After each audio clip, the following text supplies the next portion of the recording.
Let's begin. The Town of Los Gatos Planning Commission meeting of January 24 is now called to order. As we begin tonight's meeting, I would ask that staff make a brief presentation regarding the town's rules of decorum and civility. Thank you, Chair. For the benefit of the community, the Town of Los Gatos asks that you follow the town's meeting guidelines while attending town meetings and treat everyone with respect and dignity. Thank you. Thank you. Let's begin tonight's meeting with a roll call. I'll begin with Vice Chair Thomas. Here. Commissioner Hanson. Here. Commissioner Burnett. Here. Commissioner Janoff. Here. And Commissioner Mayer. Here. Tonight we'll begin with the Pledge of Allegiance led by Vice Chair Thomas.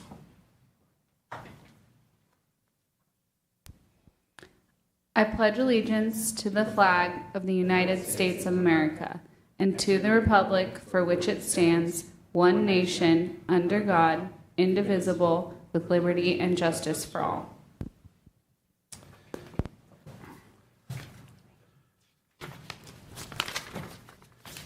Thank you so much. So we'll begin with the verbal communications portion of our meeting, during which members of the public are invited to address the commission on any issue that is not on the agenda for tonight's meeting. Staff will announce when your 3-minute time limit is up. And Mr. Paulson, do we have any members of the public on Zoom who wish to be heard during verbal communications? We do not, Chair. Thank you so much. And do I have any chairs or any members of the, are there any cards or members of the public who wish to be heard during verbal communications? Seeing none, let's move then to the consent calendar. Tonight we have 2 items on the consent calendar, being the approval of the minutes of our meetings on December 13, 2023, and January 10, 2024. Before the Planning Commission acts on the consent calendar, any member of the Commission may request that this item be removed. And are there any such requests from the Commission at this time? Seeing none, do I have a motion to approve the consent calendar? Yes. I move that we approve the consent calendar, which consists of the draft minutes of our meetings from December 13th and January 10th. Thank you for the motion. Do I have a second? Commissioner Burnett. Having a motion and a second by raise of hands, can I have a vote on the motion before the commission? And the motion passes unanimously. We now move to the public portion of the hearing tonight. And tonight we have a single item on the agenda, a request to further amend Chapter 29 of the Town Code to define, quote, by right approvals, end quote, and amend the housing element overlay zone as Division 5 of Article 8, overlay zones and historic preservation. An environmental impact report was prepared and certified for the 2040 general plan update on June 30, 2022. As a result, no further environmental analysis is required. Tonight, I believe our staff report is from Ms. Walters. Ms. Walters, would you like to proceed? Yes, good evening, Chair and Planning Commissioners. Before you tonight is an amendment to the Housing Element Overlay Zone Ordinance, also known as the HEHAZ Ordinance. On November 21st of last year, the Town Council adopted the original HEHAZ Ordinance as recommended by Planning Commission, and this can be found in Exhibit 1. Tonight's amendment is in response to HCD's comments received by the town on December 1st. The amended ordinance does not change the density minimum or maximum. It does not propose to modify sites within the EHA's overlay, but rather the proposed amendments provides more clear and explicit language. This language has been reviewed by the town's outside legal counsel and housing consultant and HCD. The proposed amended ordinance in Exhibit 2 includes a definition of by right approval by the state government code. It also provides clarification on regulations that apply to by right and non-by right residential development, which is in the EHA's overlay. Planning Commission's recommendation tonight will be forwarded to the Town Council. Tentatively, the Council will hear this item on February 20th, and the second reading is tentative for March 5th.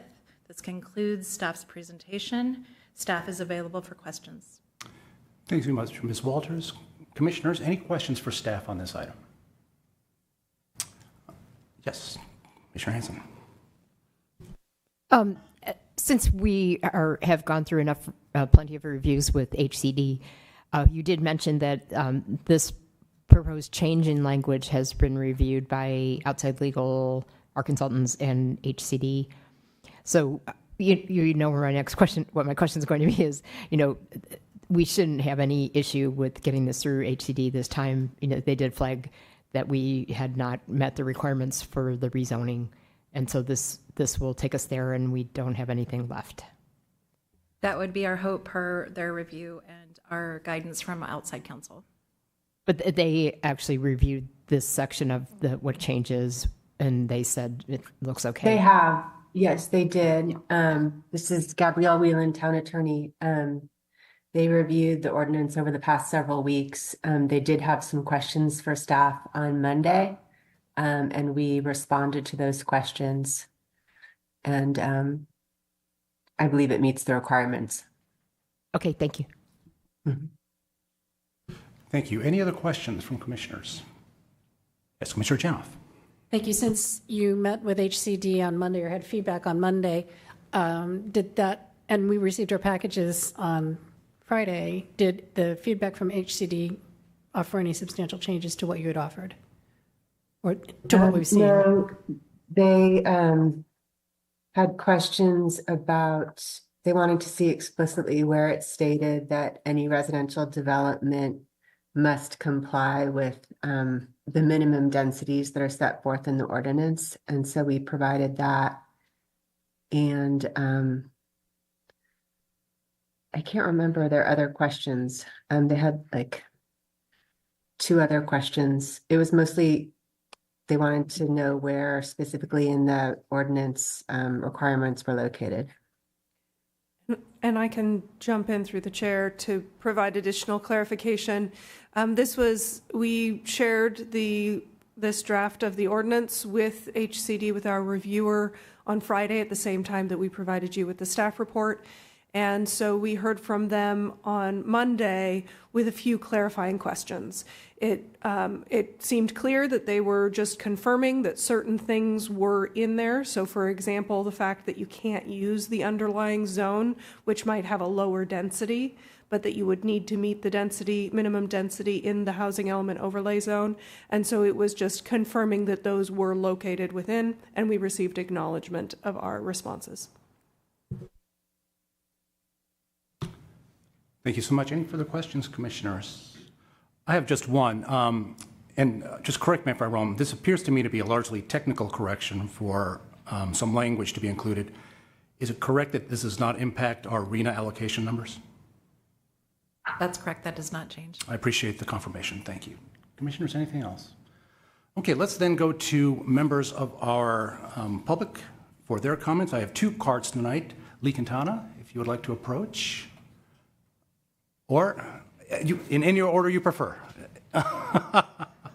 Please, if you just come to the podium and state your name for the record, please. And you have 3 minutes. Well, I guess I'm Lee number 1, and that will be Miss Lee number 2. Good evening. Thank you. Appreciate the opportunity to speak tonight.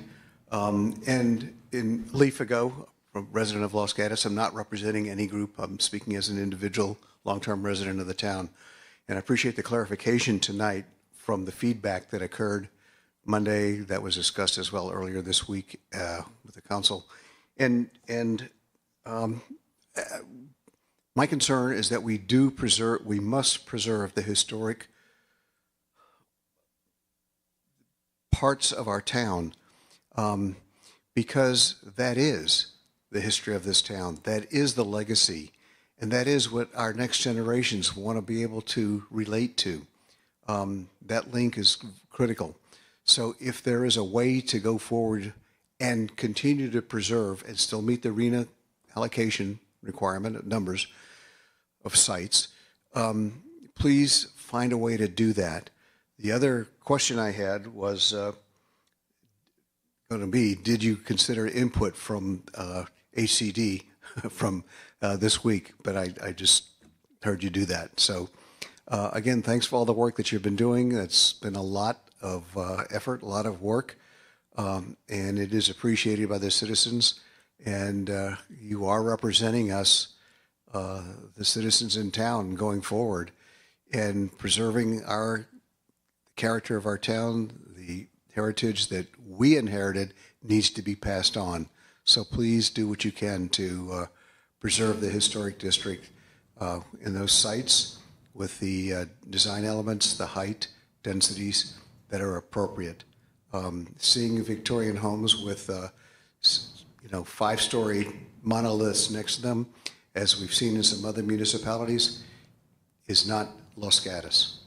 And we can't let the clowns in Sacramento be telling us how we're supposed to live our lives here. Let's be folks who take control of our lives here locally and manage it as best we can through this process and their, I can't think of a nice word, edicts that are coming down. So thank you. Thank you, Mr. Funko. And before you sit down, do any commissioners have any questions? No? Thank you again for your comments. Okay, Lee number 2. Lee Quintana, please, if you would approach.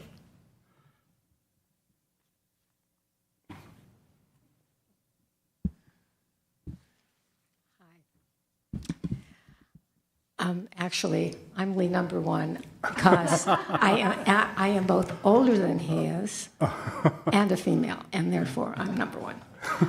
Okay. I was going to ask the question also whether this had been reviewed by HCD, and I guess that's been answered. But I do have some questions. First question I have is I'm somewhat confused by the,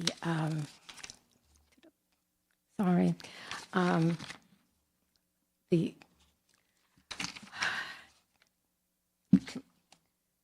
A1, which is developments must be developed within the densities. Is it within the densities or at the densities of table 1A below? Gosh, darn it. It says in one place, as long as there is no subdivision, I believe, and then in another place, it indicates that subdivisions may be applicable. Subdivision remains subject to all the applicable state and local laws, including but not including the Subdivision Act. So I was a little confused about that. The other thing, if you could refresh my memory, are there any medium density sites within the AHA zone? Because my concern there is most of the medium density sites in the downtown area are either on very small lots, so they can't be developed into larger homes, or they are pre-1941, or they're within a historic district. So I just wanted clarity for that. And the other thing I wanted clarity on is whether or not all of the AHA zones currently have a general plan designation and a zoning designation that are consistent with one another. Because along the boulevard, I'm not sure they do or are. I think those are my major questions.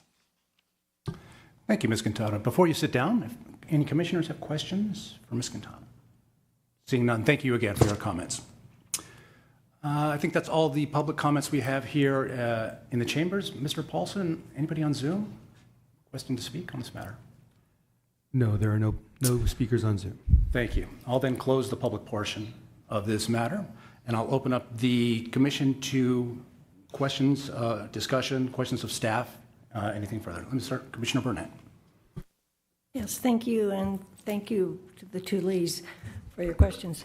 My question would be for staff. Would you be able to address the question of Ms. Quintana, the two questions? I can address the first 2 questions. Is this a good time? Thank you. Yeah, please proceed. Yeah. Okay. As written, the ordinance says that developments must be developed at the densities specified in Table 1A, but those densities are ranges. I think it's clear as it is, but if the Planning Commission feels that it would be clear to say within the density ranges specified in Table 1A below, I'd be open to making that change pending input from CDD. And then the second question was about subdivisions. So the first part of the ordinance where subdivisions are referenced is intended to say that projects requiring subdivisions will not be by right projects. And then the second reference to subdivisions in the ordinance is intended to say that subdivisions will remain subject to all other applicable laws, which is another way of saying that subdivisions won't be by right developments. And so that was our intent with the drafting.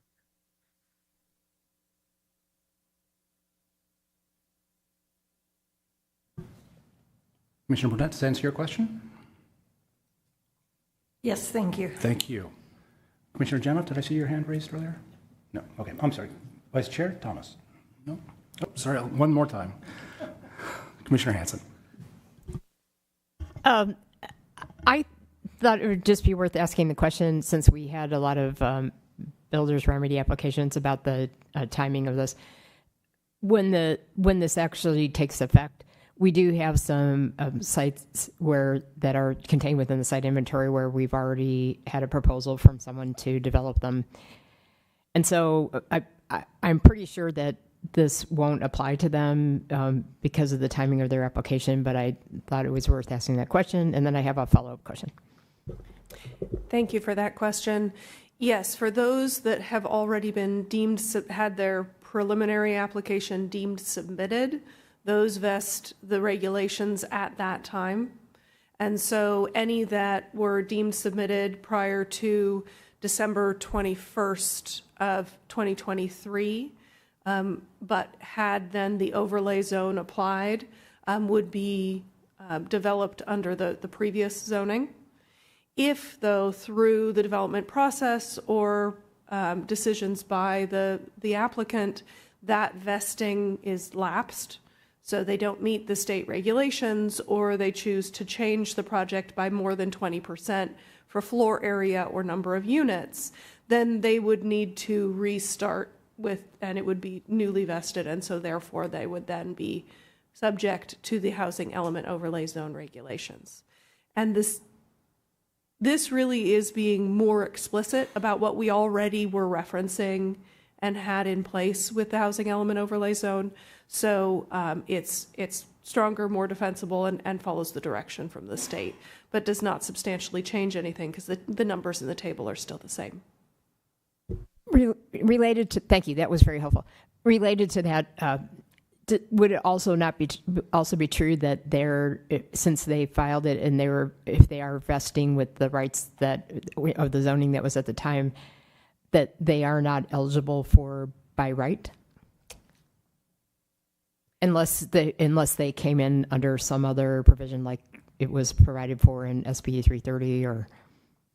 So if I understand the question correctly, if we're talking about a site that then has been rezoned in order to provide affordable units in our site's inventory, but that rezoning occurred after the vesting of the regulations, your question is, are those by right as described in here? I will defer to the town attorney to see if she has thoughts on that question.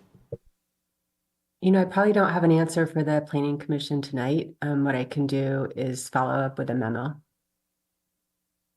Okay, I think that would be really helpful to understand, especially since we have a number of applications out there. And one last question, if the chair doesn't mind. And this is for the benefit of people watching or trying to understand this. When it's by right, if they meet the 20% affordable, what the by right means is that they do have to live within our objective standards within our zoning, but there's no discretionary review if it doesn't seem compatible with the neighborhood, as long as it meets the objective standards in our zoning code. Is that how you see it? That's true. The two big impacts are they're subject only to objective design review, and there is no analysis under CEQA. So if people don't like the architecture or something else, that's not something that we have purview over once it becomes by right. So long as it meets the town's objective design standards, that's correct. And then there'd be no opportunity to evaluate the aesthetics under CEQA. Okay, thank you. Thank you for those answers. Commissioners, any further questions for staff? Yes, Vice Chair. Thank you. I did just want to follow up with the question regarding the at the densities versus at the density ranges. When I read this, I assumed that it was within the, I understand why it's not within, because that would intend lower ranges also, but I guess that I'm asking the community development director, do you feel like what language is most helpful for staff? I would say that staff doesn't have a preference. The town attorney has offered that if you want to make that change, that she's comfortable with that, so we would be comfortable with it as well. Okay. I don't have a huge opinion either way, but I'm also not a developer or person that's going to be reading this, so. Commissioner Janoff. Yeah, I would only say that because it's a range, I would suggest that we use the word within.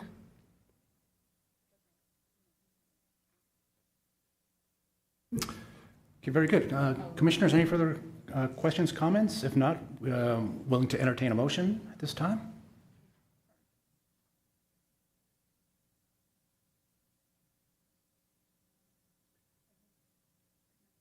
I'm sorry, further comment from Vice Chair. This is a question for the town attorney. Sorry, so we don't echo. What language would you be comfortable with changing to? I think another alternative would be, and this is pending acceptance by CDD, the developments must be developed within the density ranges specified in Table 1A below. Okay. That's acceptable to us. Thank you. Commissioner Hanson. I just wanted to weigh in and say that it feels clearer to me to use the word within than at, but that could just be me. Thank you. With that clarification, is the commission ready to proceed with this matter? I can get a crack at the motion if seeing no other takers. I move to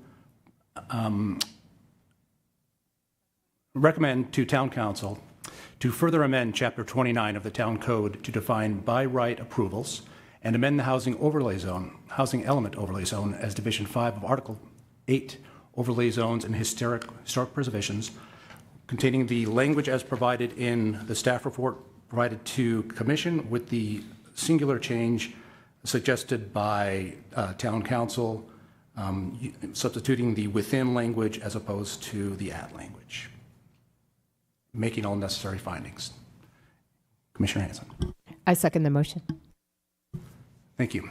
I'll now take, with a show of hands. Can I do a show of hands? Oh, by roll. Sorry. I'm sorry. Oh, Commissioner Janoff. No, I'm sorry. Can it Sorry, roll call that or was show of me. hands? I just wanted to say explicitly amend the motion to contain Exhibit 2. So amended. Okay. And the second? Do I have a second? Yes. Amended. Okay, perfect. Roll call or show of hands on this stuff? Show of hands is fine. So, Commissioners, can I see a show of hands of all those in favor of the motion? Being all in favor, none against, the motion passes unanimously. Thank you, Commissioners.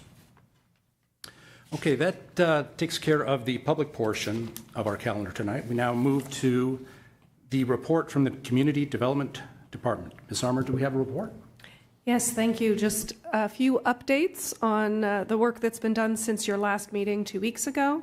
Last week, the Town Council met on the 16th to discuss the housing element and provide direction. They also considered the appeal of the fence height exception at 124 Garden Hill, and their decision was to remand it back to Planning Commission based on some revised plans that were proposed, new information proposed by the applicant. They also chose to maintain 2 planning commissioners assigned to the Historic Preservation Committee. So we will be bringing revisions to the town's ordinance back to Planning Commission for consideration to make that official at your next meeting. In addition, on Thursday, the 18th, the Housing Element Advisory Board met to discuss the housing element and provide recommendations and direction. We anticipate returning to Town Council on February 6th for additional review of the revised housing element.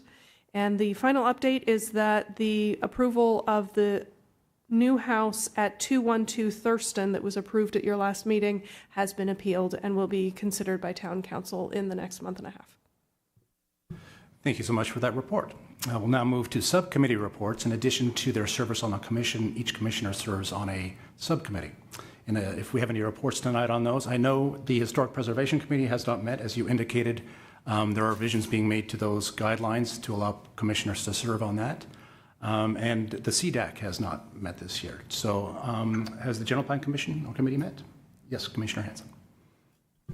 As Steph mentioned, the Housing Element Advisory Board, which consists of all members of the General Plan Committee, as well as we have a couple of community members as well. It's been shifting because of people being reappointed to stuff. We met on Thursday. It was a very long and very good meeting. We met for almost 3 hours and went through every aspect of the town council's discussion, and where appropriate, we gave feedback to help them guide through the next meeting, which will be on February 6th. But it was a very good effort by everyone on the Housing Element Advisory Board. So thank you. Thank you for that report. Again, I'd like to close the meeting by thanking staff again for their excellent work once again in preparing us for this meeting, and thank you members of public for attending and giving us your input. It always makes the process run more smoothly. So with all that being said, I'll adjourn tonight's meeting.